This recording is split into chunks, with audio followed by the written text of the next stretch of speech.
শ্রী গুরু জয়। ভারতবর্ষের এই পুণ্যভূমিতে অনেক সাধক এসেছিলেন। তাদের মধ্যেই একজন ছিলেন বাবা লোকনাথ ব্রহ্মচারী। বাবা লোকনাথ ব্রহ্মচারী জন্মেছিলেন জন্মাষ্টমীতে 1730 খ্রিস্টাব্দের 31 আগস্ট, যেটি ছিল 1137 বঙ্গাব্দ 18 ভাদ্র।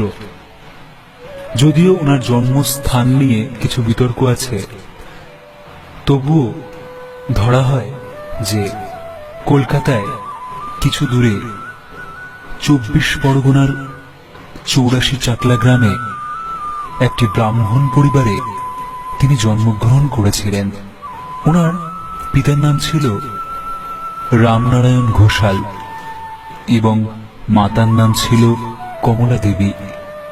তিনি ছিলেন তার মা বাবার চতুর্থ পুত্র। বাবা লোকনাথের আধ্যাত্মিক শক্তি ছিল অবিস্মরণীয়। কেউ কেউ বলেন তিনি জাতিস্বর, দেহ হতে বহির্গত হতে পারেন এবং সহজেই তিনি অন্যের মনের ভাব অবলীলায় জানতে পারতেন। এছাড়াও ওনার একটি বিশেষ ক্ষমতা ছিল, উনি যে কোনো রোগীর রোগ নিজের দেহে নিয়ে নিতে পারতেন এবং সেই রোগীকে রোগমুক্ত করতে পারতেন। বাবা লোকনাথের দীক্ষাগুরু হিসেবে তিনি ভগবান চন্দ্র গঙ্গোপাধ্যায়ের কাছে দীক্ষা নিয়েছিলেন। কয়েক বছর দেশে বাস করে লোকনাথ ও বেণীমাধব বন্দ্যোপাধ্যায় নামে আরেকজন শিষ্যকে নিয়ে শ্রী ভগবান চন্দ্র গঙ্গোপাধ্যায় কালীঘাটে আসেন।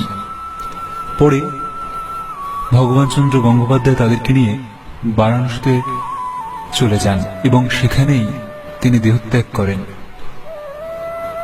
তিনি দেহত্যাগ করার পূর্বে ত্রৈলঙ্গ স্বামীর হাতে বাবা লোকনাথ এবং বেণীমাধব বন্দ্যোপাধ্যায়ের ভার দিয়ে যান। সেখানেই স্বামীজির সাথে তারা কিছুকাল যোগ শিক্ষা করে ভ্রমণে বের হন। প্রথমে বাবা লোকনাথ পশ্চিম দিক দিয়ে আফগানিস্তান, মক্কা, মদিনা ইত্যাদি স্থান অতিক্রম করে আটলান্টিক মহাসাগরের উপকূল পর্যন্ত গিয়েছিলেন। মক্কা দেশীয় মুসলমান যে জনগোষ্ঠী, তাহার সেই অপরূপ কান্তি এবং তাহার সেই আশ্চর্য শক্তি দেখে তাহাকে অত্যন্ত শ্রদ্ধা প্রদর্শন করেছিলেন। সেখানে আব্দুল গফুর নামে এক মহাপুরুষের সাথে তিনি পরিচিত হন। পরে তিনি বেণীমাধবকে সাথে নিয়ে উত্তরের পথে গমন করলেন। তারা সুমেরু এলাকা গমনের ইচ্ছায় প্রাক প্রস্তুতি উপলক্ষে শৈত্য প্রধান এলাকা হিসাবে বদ্রিকা আশ্রমে অবস্থান করেন। সেখান থেকে আধুনিক পরিজ্ঞাত সীমা অতিক্রম করে উত্তরে বহুদূরে চলে যান। সেখানে সূর্যোদয় না হওয়ায় সময় নির্ণয় করা যায় না, তবে তারা সে পথে 20 বার বরফ পড়তে ও গলতে দেখেছিলেন। শেষে হিমালয় শৃঙ্গে বাধা পেয়ে তারা পূর্ব দিকে গমন করে চীন দেশে উপস্থিত হন। তারপর উভয়েই চন্দ্রনাথে আগমন করে কিছুকাল থেকে বেণীমাধব কামাখ্যায় এবং বাবা লোকনাথ বারোদি গ্রামে গমন করে বাস করতে থাকেন। সে সময় থেকেই বারোদির ব্রহ্মচারী হিসেবে বাবা লোকনাথ পরিচিত হন। বাবা লোকনাথের জন্মস্থান নিয়ে অনেকে বলে থাকেন উনি কচুয়া বলে একটি জায়গায় জন্মগ্রহণ করেছিলেন। যদিও অনেকেই মনে করেন উত্তর 24 পরগনার চাকলা ধাম বা যে চাকলা জেলায় আছেন সেইখানেই তিনি জন্মেছিলেন। বাংলার 1297 সালের 19 জ্যৈষ্ঠ অর্থাৎ 1 জুন 1890 খ্রিস্টাব্দ